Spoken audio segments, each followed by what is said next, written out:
എൻ്റെ പ്രിയപ്പെട്ട സഹോദരങ്ങളെ, അള്ളാഹുവിൻ്റെ ദീനിലേക്ക് കൂട്ടം കൂട്ടമായിട്ട് ഒഴുകുകയല്ലേ. അള്ളാഹുവിൻ്റെ ദീനിലേക്ക് കൂട്ടം കൂട്ടമായി ജനങ്ങൾ ഇങ്ങനെ വരികയാ. ആരും വഅദ് പറഞ്ഞിട്ട് കൊണ്ടുവന്നതല്ല.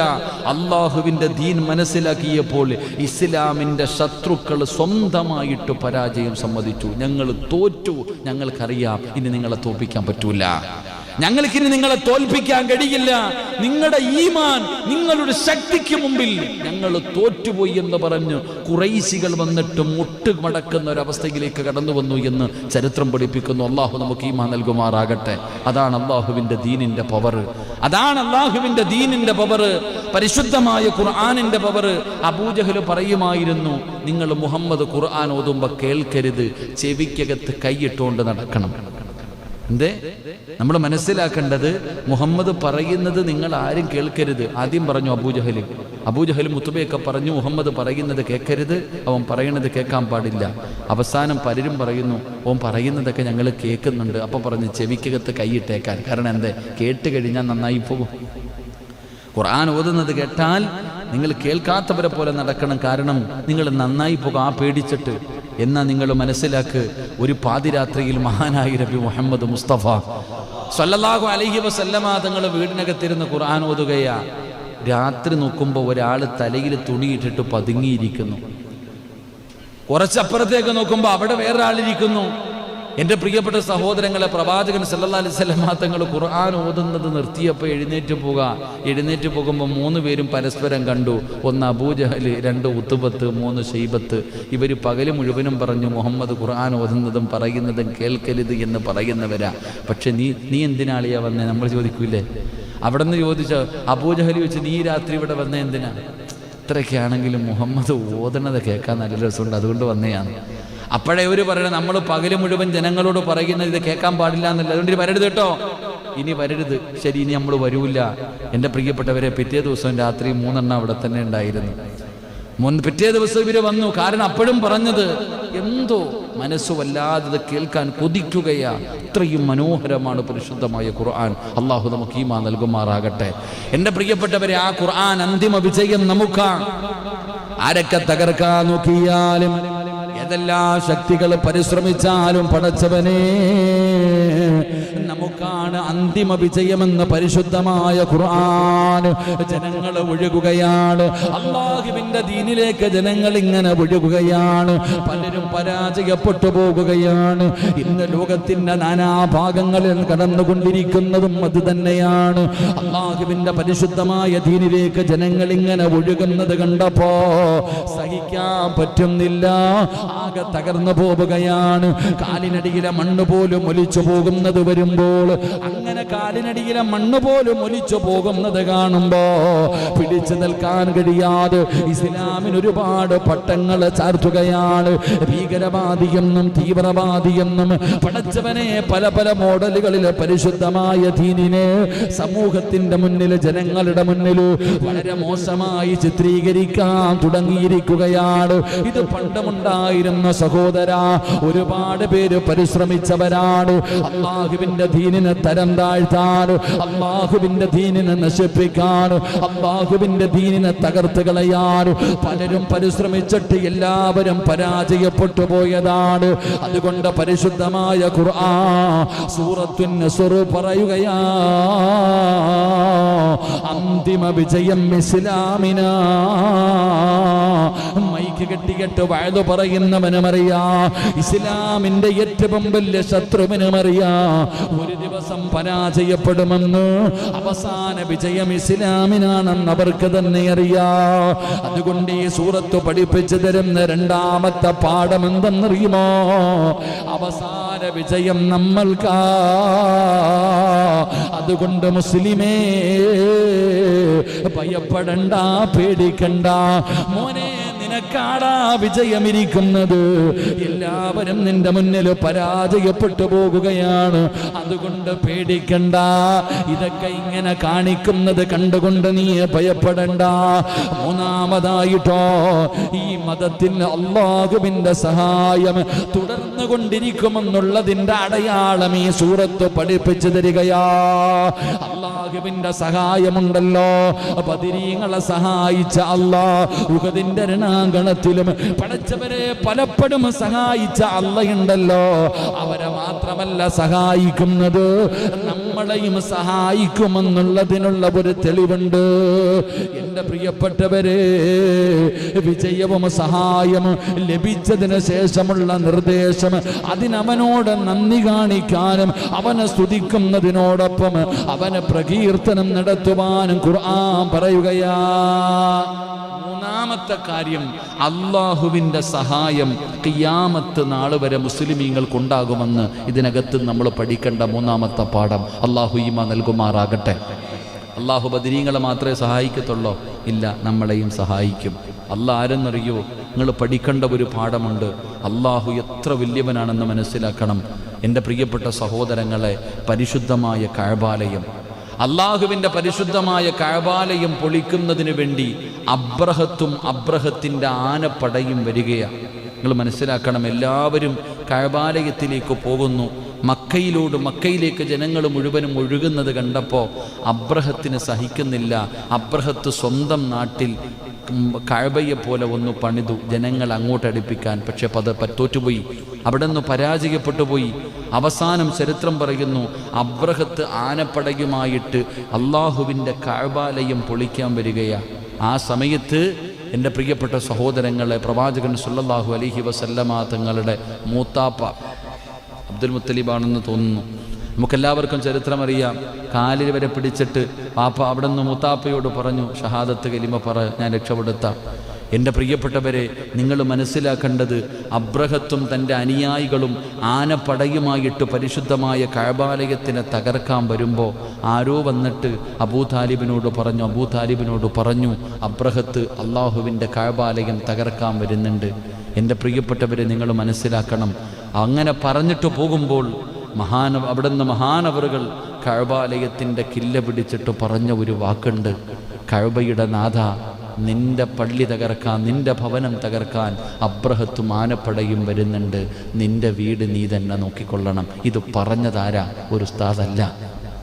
നിങ്ങൾ മനസ്സിലാക്കേണ്ടത്, അള്ളാഹുവിൻ്റെ പരിശുദ്ധമായ കഅബയുടെ കില്ല പിടിച്ചിട്ട് പറഞ്ഞു, കഅബയുടെ നാഥ, നിന്റെ വീട് തകർക്കാൻ വരുന്നുണ്ട്, നീ നോക്കിക്കൊള്ളണം. എൻ്റെ പ്രിയപ്പെട്ടവരെ, നിങ്ങൾ ചരിത്രമെടുത്ത് നോക്ക്. അള്ളാഹുവിൻ്റെ പരിശുദ്ധമായ ഖുർആൻ പറയുന്നു, അലം തറ കൈഫ ഫഅല റബ്ബുക ബിഅസ്ഹാബിൽ ഫീൽ അലം യജഅൽ കൈദഹും ഫീ തദ്ലീൽ വഅർസല അലൈഹിം ത്വയ്റൻ അബാബീൽ. അബാബീൽ, എൻ്റെ പ്രിയപ്പെട്ട സഹോദരങ്ങളെ, അബ്രഹത്തിനെയും തൻ്റെ ആനപ്പടയും അള്ളാഹു തകർത്തത് ചെറിയ കിളികളുണ്ടല്ലോ. നമുക്കറിയാം, ചെറിയ കിളികൾ, അബാബീൽ എന്ന് പറയുന്ന പക്ഷികൾ നരകത്തിൻ്റെ തീയുടെ കല്ലുകൾ കൊണ്ടുവന്ന് അവരുടെ ചുണ്ടിൽ നിന്ന് താഴേക്കിട്ടുകൊണ്ട് ആ വലിയ സൈന്യത്തെ തകർത്തു കളഞ്ഞു എന്ന് ചരിത്രം പഠിപ്പിക്കുകയാണ്. അള്ളാഹു ഈമാൻ നൽകുമാറാകട്ടെ. പക്ഷെ നമ്മൾ മനസ്സിലാക്കണം, അള്ളാഹുവിൻ്റെ സഹായം ഈ കഅബാലയം ഒരു ദിവസം പൊടിക്കും. ഈ കഅബയാണ് ഒരു ദിവസം കഅബയുടെ മുകളിൽ കയറി നിന്ന്, എൻ്റെ പ്രിയപ്പെട്ടവരെ, ഒരു വികലാംഗനായ മനുഷ്യനാണ് കഅബ പൊളിക്കുന്നത് എന്ന് ചരിത്രം പഠിപ്പിക്കുന്നുണ്ട്. അള്ളാഹു നമുക്ക് ഈമാൻ നൽകുമാറാകട്ടെ. അതുകൊണ്ട് അള്ളാഹുവിൻ്റെ സഹായം ഖിയാമത്ത് നാൾ വരെ ഈ മുസ്ലിം ഉമ്മത്തിനുണ്ടാകുമെന്ന് ഈ ഖുർആനിൻ്റെ ആയത്ത് നമുക്ക് പഠിപ്പിച്ചു തരുന്നു. അള്ളാഹു നമുക്ക് ഈമാൻ നൽകുമാറാകട്ടെ.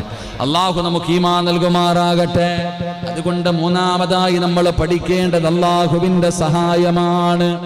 ആ റബ്ബിന്റെ സഹായം നമുക്കുണ്ടാകുമെന്ന് ഈ സൂറത്ത് നമുക്ക് പഠിപ്പിക്കുമ്പോ, എൻ്റെ പ്രിയപ്പെട്ട സഹോദരാ, അല്ലാഹുവിന്റെ പ്രവാചകൻ സല്ലല്ലാഹു അലൈഹി വസല്ലമ തങ്ങളോട് പടച്ചവനെ അവിടുന്ന് പറഞ്ഞതെന്തെന്നറിയുമോ? ഈ സൂറത്തിൽ രണ്ട് ആയത്തുകൾ, രണ്ട് അടയാളങ്ങൾ പറയുകയാണ്. രണ്ടടയാളങ്ങളാണ് പറഞ്ഞു തരുന്നത്. ഒന്നാമത്തെ അടയാളം എന്തെന്നറിയുമോ? ഈ മതത്തിനുള്ള സഹായം തുടർന്നുകൊണ്ടിരിക്കും. അല്ലാഹുവിന്റെ റസൂൽ സല്ലല്ലാഹു അലൈഹി വസല്ലമ തങ്ങളോട് പറയുകയാണ്, ഇദാ ജാ നസ്റുല്ലാഹി വൽ ഫത്ഹു വറഅയ്തന്നാസ യദ്ഖുലൂന ഫീ ദീനില്ലാഹി അഫ്വാജാ. അവിടെന്ന് പറയുകയാണ്, ജനങ്ങൾ ഇങ്ങനെ കൂട്ടം കൂട്ടമായി അല്ലാഹുവിന്റെ ദീനിലേക്ക് കടന്നു വരുന്നത് കണ്ടാൽ പടച്ചവനെ എവിടെന്ന് പറയുന്നു അല്ലാഹുവിന്റെ സഹായം കിട്ടുമെന്ന്. പിന്നെ എവിടെന്ന് പറയുന്ന മൂന്നാമത്തെ കാര്യം എന്തെന്നറിയുമോ? എന്റെ പ്രിയപ്പെട്ട സഹോദരങ്ങള്, അല്ലാഹുവിന്റെ സഹായം ഉറപ്പായിട്ടും ഉണ്ടാകുമെന്ന്. മറ്റൊരു സമുദായത്തിനും കിട്ടാത്ത, മറ്റൊരു ജനതയ്ക്കും കിട്ടാത്ത ഒരു പ്രത്യേകമായിട്ടുള്ള പരിഗണന അല്ലാഹുവിന്റെ ഭാഗത്ത് നിന്ന് ഉണ്ടാകുമെന്ന് ഈ സൂറത്ത് പഠിപ്പിച്ചു തരികയാ. നാലാമത്തെ കാര്യം എന്തെന്നറിയുമോ? മഹാനായ നബി മുഹമ്മദ് മുസ്തഫ സല്ലല്ലാഹു അലൈഹി വസല്ലമ തങ്ങളുടെ വഫാത്ത് അടുത്തിരിക്കുന്നു എന്നുള്ള സൂചനയാണ്. മുത്തുനബിയുടെ മരണം അടുത്തിരിക്കുകയാണ്. അല്ലാഹുവിന്റെ പ്രവാചകന്റെ വഫാത്ത് അടുത്തിരിക്കുന്നു എന്നുള്ളതിനുള്ള സൂചനയാണ് ഈ സൂറത്തെന്ന് ചരിത്രം പറയുകയാ. അൻ ഇബ്നു ഉമർ റളിയല്ലാഹു തആല അൻഹു ഖാല അൻസല ഹാദിഹി സൂറ ഇദാ ജാ നസ്റുല്ലാഹി വൽ ഫത്ഹ് അലാ റസൂലില്ലാഹി സ്വല്ലല്ലാഹു അലൈഹി വസല്ലം. എന്ന് പറയുക, ഈ സൂറത്ത് പഠിപ്പിച്ചു തരുന്ന മൂന്നാമത്തെ പാഠം, നാലാമത്തെ പാഠം, അള്ളാഹുവിൻ്റെ പ്രവാചകന്റെ വഫാത്ത് അടുത്തു എന്നുള്ളതിന് ആദ്യത്തെ അടയാളം ഈ സൂറത്തായിരുന്നു. അള്ളാഹു നമുക്ക് ഈമാൻ നൽകുമാറാകട്ടെ. അള്ളാഹു നമുക്ക് ഈമാൻ നൽകുമാറാകട്ടെ. ഇബ്നു ഉമർ റളിയല്ലാഹു തആല അൻഹു നിവേദനം ചെയ്യുന്ന ഹദീസ്, അത് മഹാനവറുകൾ പറയുന്നു, അള്ളാഹുവിൻ്റെ സഹായവും വിജയവും വന്നു കിട്ടിയാൽ എന്ന ഈ സൂറത്ത് നബിക്ക് ഇറങ്ങിയത് അയ്യാമുത്ത് ശരീക്കിൻ്റെ മധ്യത്തിലായിരുന്നു. വിടവാങ്ങാൻ സമയമായിരിക്കുന്നു എന്നത് ഉമർ റളിയല്ലാഹു തആല അൻഹുവിന് മനസ്സിലായെന്ന ഈ സൂറത്ത് ഇറങ്ങിയപ്പോൾ പ്രവാചകൻ സല്ലല്ലാഹു അലൈഹി വസല്ലമ തങ്ങൾ ഇത് പറഞ്ഞപ്പോൾ ഉമർ റളിയല്ലാഹു തആല അൻഹു ഇരുന്ന് കരഞ്ഞു. അവിടെ നിന്ന് ചോദിച്ചു, എന്തേ ഉമറേ, അള്ളാഹുവിൻ്റെ പരിശുദ്ധമായ ദീൻ പൂർണ്ണമായി കഴിഞ്ഞാൽ, എന്തേ പറയുന്നത്? ഇത് ജനങ്ങൾ ഇസ്ലാമിലേക്ക് കടന്നു വന്നു കഴിഞ്ഞാൽ, ഇസ്ലാം പൂർണ്ണമായി കഴിഞ്ഞാൽ പിന്നെ ഒരു പ്രവാചകന്റെ ആവശ്യമില്ലല്ലോ. അങ്ങയുടെ വഫാത്ത് അടുത്തു എന്നതിനുള്ള സൂചനയുണ്ട്. മഹാനായ നബിയുനാ റസൂലുള്ളാഹി സ്വല്ലല്ലാഹു അലൈഹി വസല്ലം ഒന്ന് ചിരിക്കുക മാത്രമാണ് ചെയ്തത് എന്ന് ചരിത്രം പഠിപ്പിക്കുന്നു. എൻ്റെ പ്രിയപ്പെട്ട സഹോദരങ്ങളെ, നമ്മൾ പഠിക്കണം. മഹാനായ ഇബ്നു അബ്ബാസ് റളിയല്ലാഹു തആല അൻഹു നിവേദനം ചെയ്യുന്നു, ബദർ യുദ്ധത്തിൽ പങ്കെടുത്തിരുന്ന വൃദ്ധന്മാരോടൊപ്പം ഒരു വലിയ സംഭവം തന്നെ ഇതിനകത്ത്. ചെറുപ്പമോ വലിപ്പത്തിനൊന്നും കാര്യമില്ല. ചിലർക്ക് പ്രായമായി, നിങ്ങൾ ചിന്തിക്കേണ്ട ഒരു കാര്യം, മഹാനായ ഇബ്നു അബ്ബാസ് റളിയല്ലാഹു തആല അൻഹുവിന്റെ ചരിത്രം പറയുകയാ. ബദർ യുദ്ധത്തിൽ പങ്കെടുത്ത സഹാബികൾ അവർക്ക് ഇസ്ലാം സഹാബത്തിന്റെ ഇടയിൽ ഏറ്റവും മഹത്വമുള്ളവരാ ബദരീങ്ങൾ. അള്ളാഹു അവരുടെ ബറക്കത്ത് കൊണ്ട് നമ്മളെ രക്ഷപ്പെടുത്തുമാറാകട്ടെ. മജ്ലിസുന്നൂറൊക്കെ ഇപ്പോൾ മജ്ലിസുന്നൂറൊക്കെ പാരായണം ചെയ്യണം നമുക്ക് ഇൻഷാ അല്ലാഹ്. റബീഉൽ അവ്വലൊക്കെ വരുമ്പോൾ ബദരീങ്ങൾ അള്ളാഹു അവരുടെ ഖബർ സിയാറത്ത് ചെയ്യാൻ ഭാഗ്യം നൽകുമാറാകട്ടെ. വലിയ മഹത്വമുള്ളവരാ.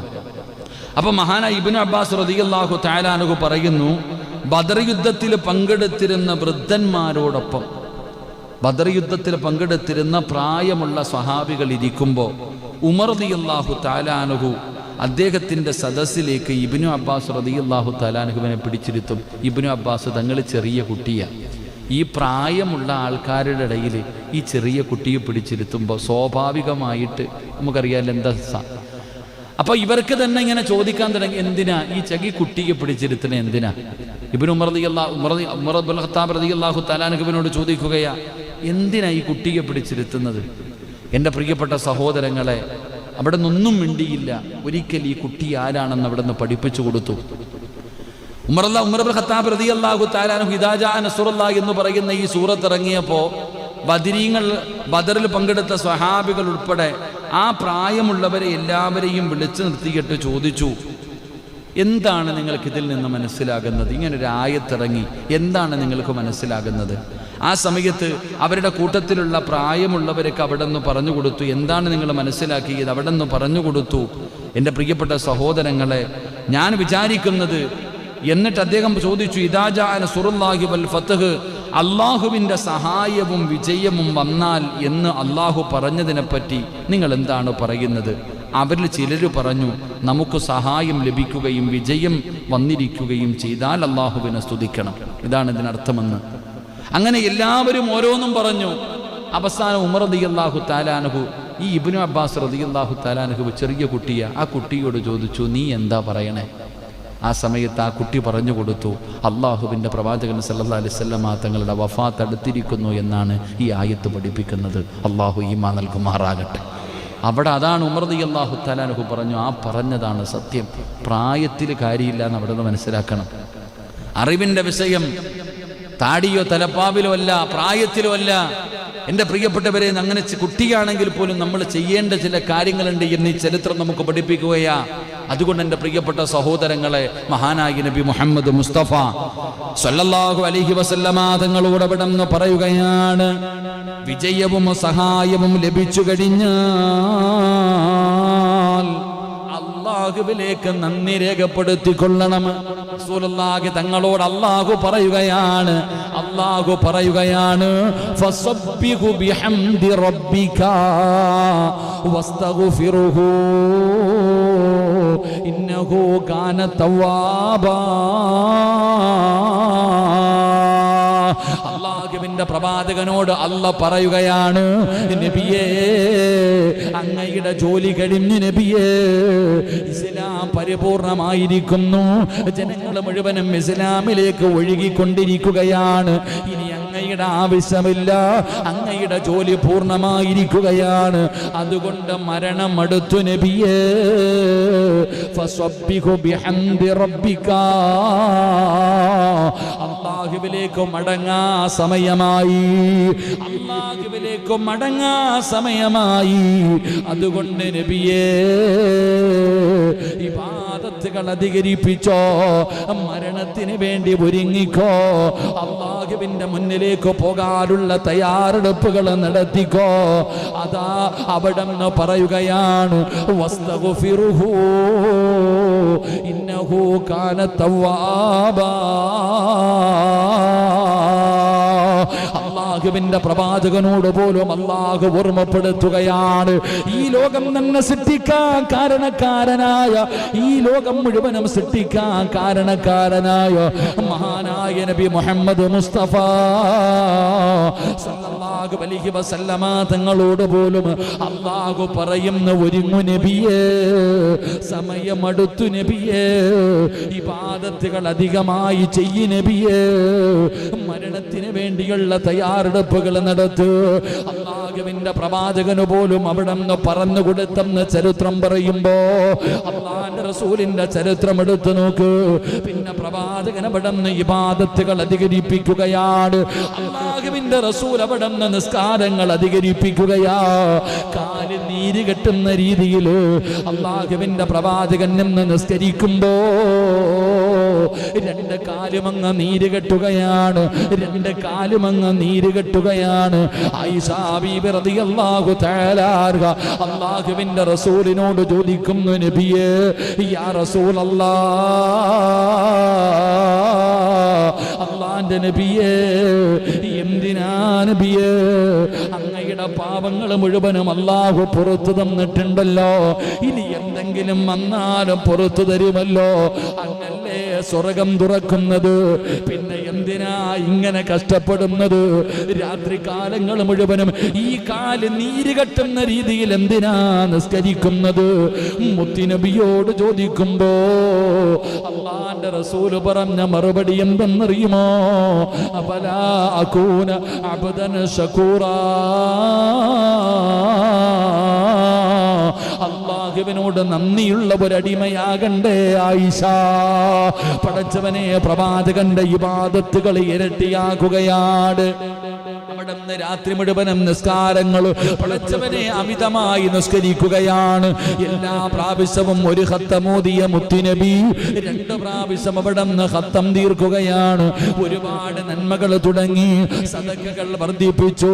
അല്ലാഹുവിന്റെ റസൂലിന്റെ ജീവിതത്തിൽ മാറ്റം വരാൻ തുടങ്ങി. എന്തിനു വേണ്ടി എന്നറിയുവോ? മരണത്തിന് വേണ്ടിയുള്ള ഒരുക്കമാ. അല്ലാഹുവിന്റെ മുന്നിലേക്ക് പോകുമ്പോ എന്തെങ്കിലും വേണമല്ലോ. റബ്ബിന്റെ മുന്നിലേക്ക് കടന്നു ചെല്ലുമ്പോ രക്ഷപ്പെടുന്നതിന് വേണ്ടി എന്തെങ്കിലും വേണമല്ലോ. അതുകൊണ്ട് പ്രവാചകൻ അവിടുന്ന് മരണത്തിന് വേണ്ടിയുള്ള തയ്യാറെടുപ്പുകൾ നടത്തുകയാ. ഈ സദസ്സിലിരിക്കുന്നവരെ നമുക്കിതുപോലെ അടയാളങ്ങൾ വന്നില്ലേ? നമുക്ക് മഹാനായ നബിയനാ റസൂലുള്ളാഹി മുന്ന് സ്വലാത്തു സല്ലല്ലാഹു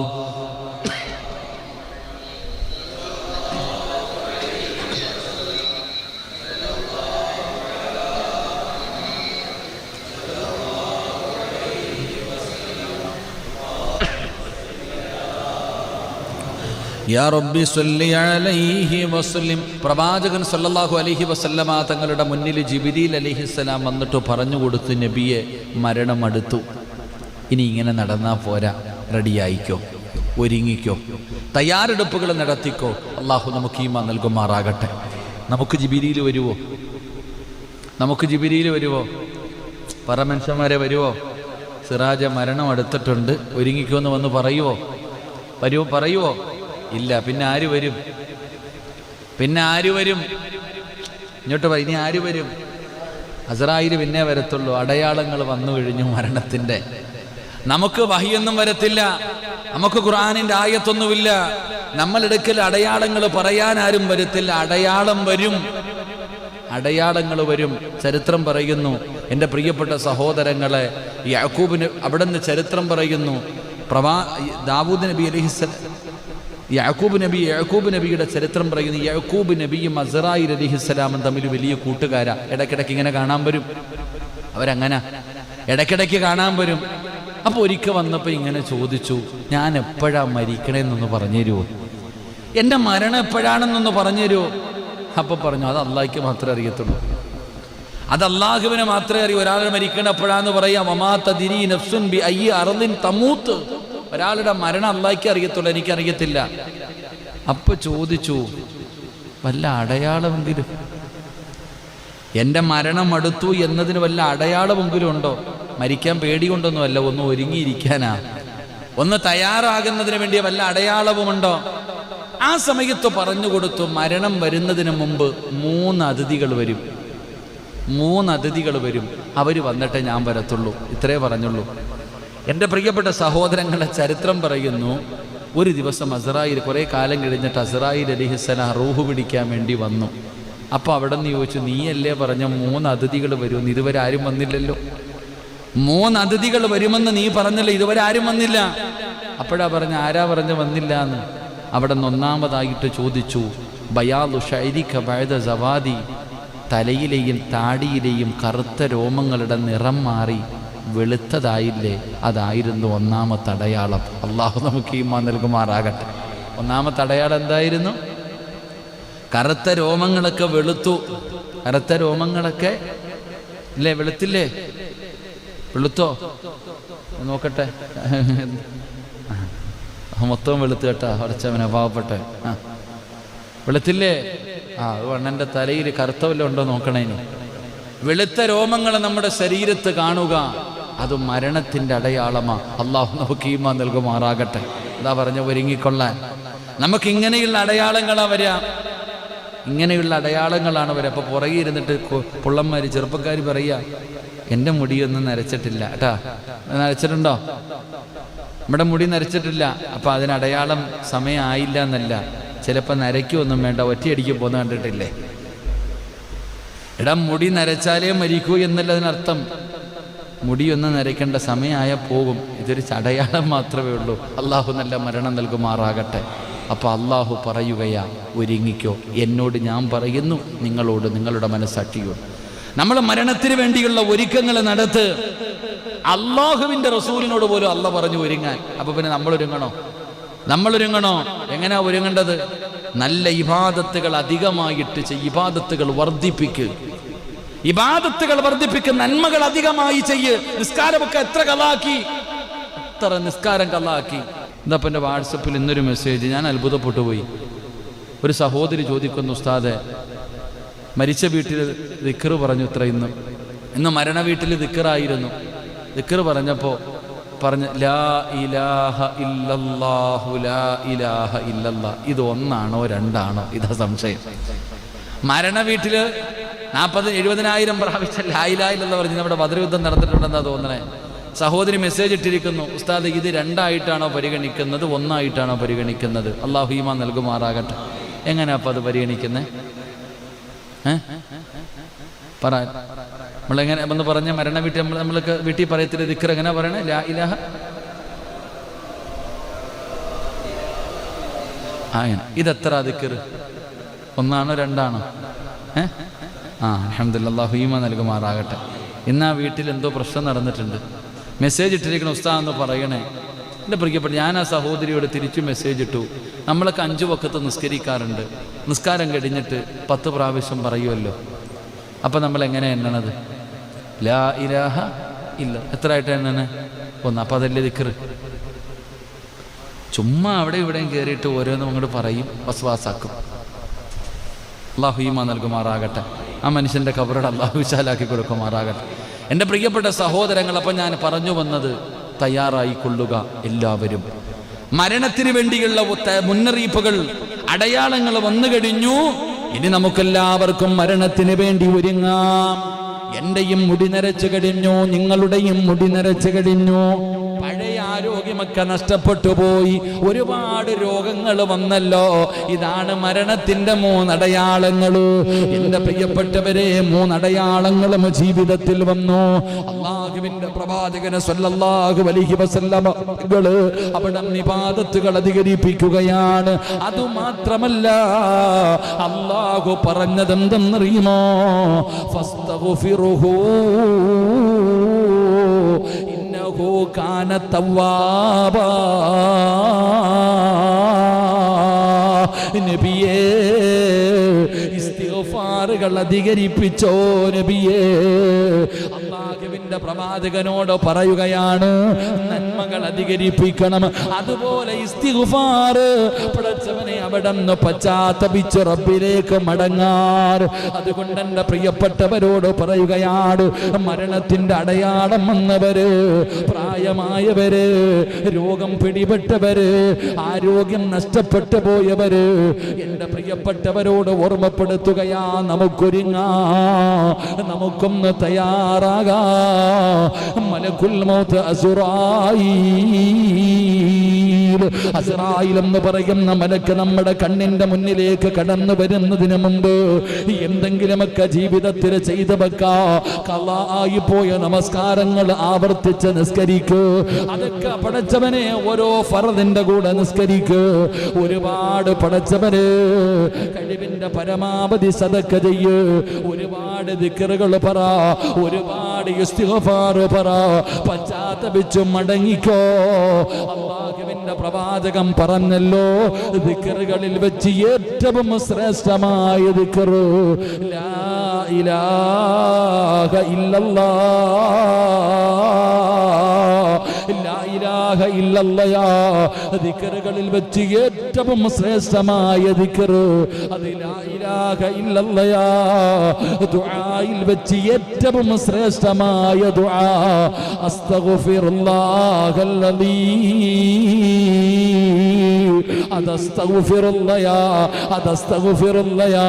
അതുകൊണ്ട് പ്രിയപ്പെട്ടവരോട് പറയുകയാണ്, ഇന്ന് മുതൽ പറഞ്ഞു തുടങ്ങിക്കോ, അസ്തഗ്ഫിറുല്ലാഹല്ലദീ. ഇഖ്ലാസോടുകൂടി ആത്മാർത്ഥമായിട്ട്, പടച്ചവനെ എന്റെ ജീവിതത്തിൽ വന്നുപോയ പിഴവുകൾ പുറത്തു തരണേ എന്ന നീയത്തോട് ഏതെങ്കിലും ഒരു മനുഷ്യന് ഒരേ ഒരു പ്രാവശ്യം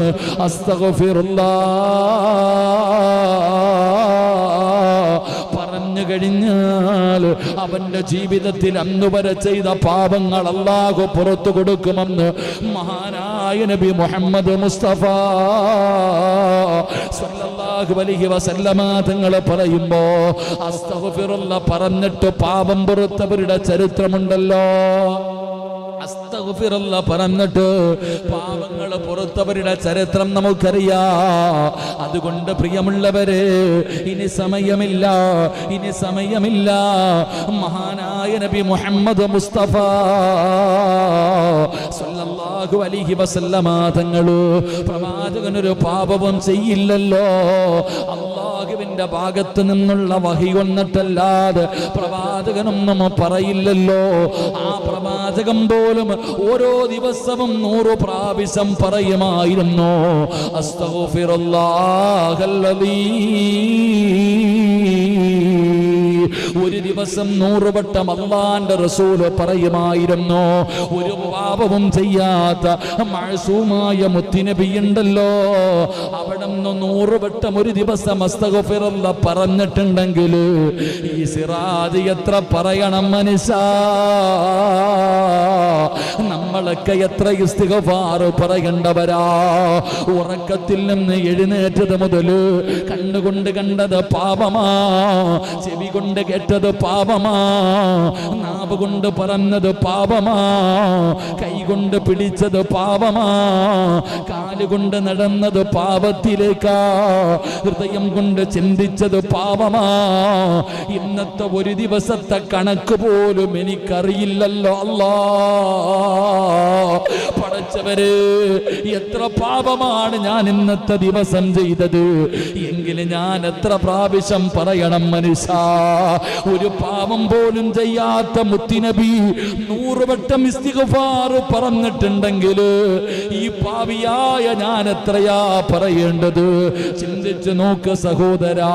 അതുകൊണ്ട് ഇസ്തിഗ്ഫാറുകൾ പറയാൻ തുടങ്ങിക്കോ. നഷ്ടമില്ലല്ലോ, നഷ്ടമില്ലല്ലോ, ലാഭമല്ലേ ഉള്ളൂ, നേട്ടമല്ലേ ഉള്ളൂ. നിന്റെ പാപങ്ങൾ അല്ലാഹു പൊറുക്കുകയാ. ദുആകളിൽ വെച്ച് ഏറ്റവും ശ്രേഷ്ഠമായ ദുആ അത് ഇസ്തിഗ്ഫാറാണ്. അസ്തഗ്ഫിറുല്ലാഹല്ലദീ. ജീവിതത്തിൽ ഒരുപാട് പിഴവ് വന്നു റബ്ബേ, കള്ള് കുടിച്ച് റബ്ബേ, വ്യഭിചരിച്ചു റബ്ബേ, മോശമായ കാര്യങ്ങൾ ചെയ്തു പോയി റബ്ബേ, പറ്റിപ്പോയതാണല്ലാ, ഇനി ചെയ്യില്ല അല്ലാ, നന്നാക്കണേ അല്ലാ, പുറത്തു തരണേ അല്ലാ. അസ്തഗ്ഫിറുല്ലാഹല്ലദീ. മതി മനുഷ്യ, നിന്റെ പാപങ്ങൾ പൊറുക്കാനത് മതി. ഇമാം ഗസാലി തങ്ങൾ പറയുന്നുണ്ടല്ലോ, മഹാനായ ഹസൻ ബസരി തങ്ങൾ പറയുന്നുണ്ടല്ലോ, ഹസൻ ബസരി തങ്ങളുടെ മുന്നിലിരുന്നിട്ടാണ് നാട്ടിലെ ഏറ്റവും വലിയ വൃത്തികെട്ടവനായ കള്ളുകുടിയനായ ഏറ്റവും മോശക്കാരനായ മനുഷ്യന് അസ്തഗ്ഫിറുല്ലാഹയെ കുറിച്ച് ഹസൻ ബസരി തങ്ങൾ പറയുന്നത് കേട്ടപ്പോ ആ സദസ്സിലിരുന്ന് കൊണ്ട് ചോദിക്കുകയാ, ഞാൻ അസ്തഗ്ഫിറുല്ലാഹ് പറഞ്ഞിട്ട് റബ്ബിനോട് പറഞ്ഞ എന്റെ ജീവിതത്തിലെ പാപങ്ങൾ മുഴുവനും പുറത്തു തരുമോ? ഹസൻ ബസരി തങ്ങൾ പറഞ്ഞു, നിന്നെ പോലെ 100 പേര് പറഞ്ഞാലും അല്ലാഹു പുറത്തു തരികയാ.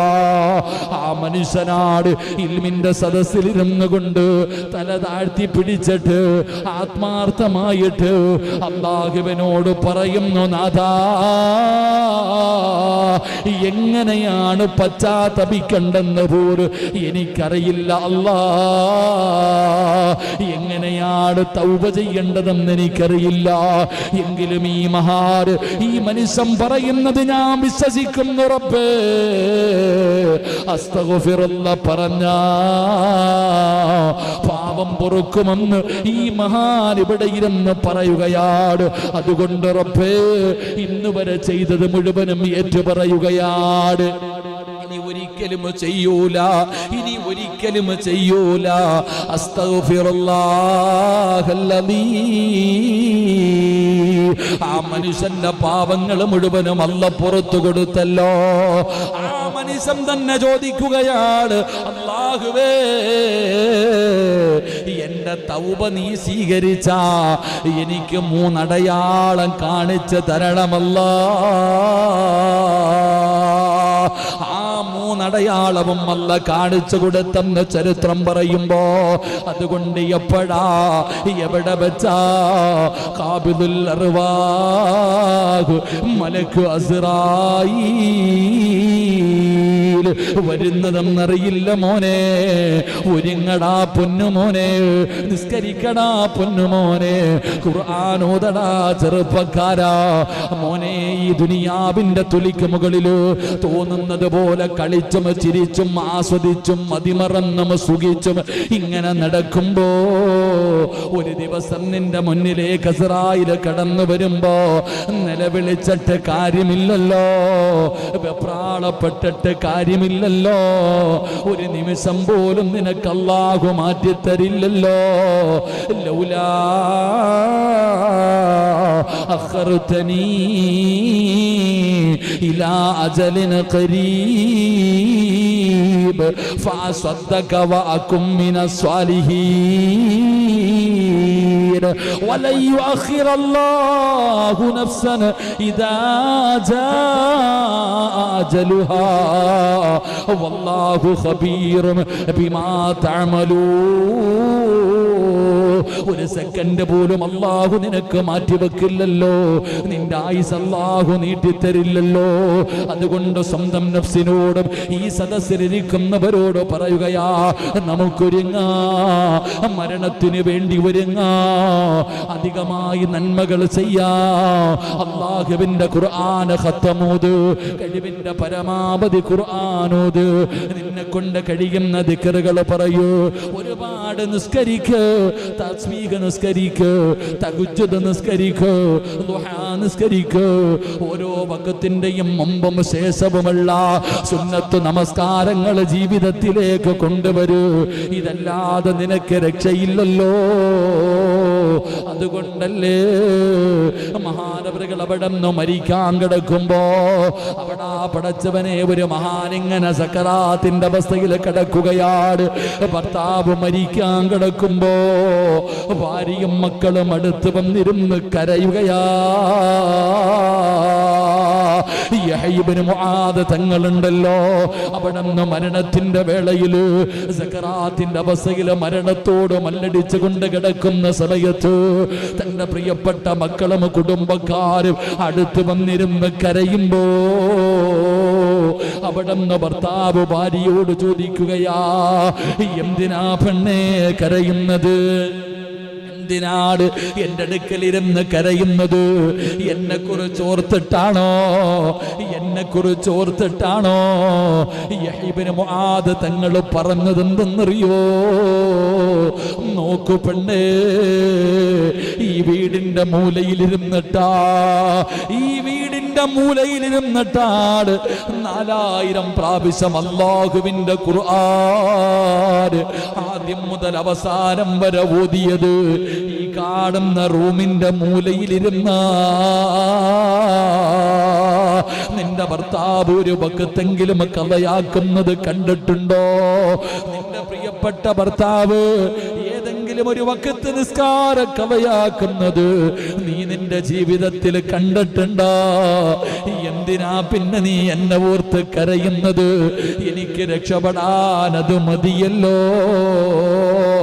വേണമെങ്കിൽ നീയും തയ്യാറായിക്കോ. നിനക്കും രക്ഷപ്പെടണമെന്ന് ആഗ്രഹമുണ്ടോ?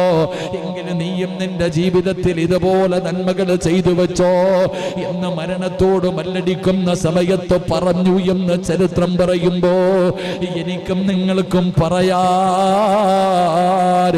ഇന്ന് രാത്രി എങ്ങാനും മലക്കുൽ മൗത്ത് അസ്റായീൽ ഇന്ന് വന്നു കഴിഞ്ഞ പറയാനൊരു നന്മയുണ്ടോ?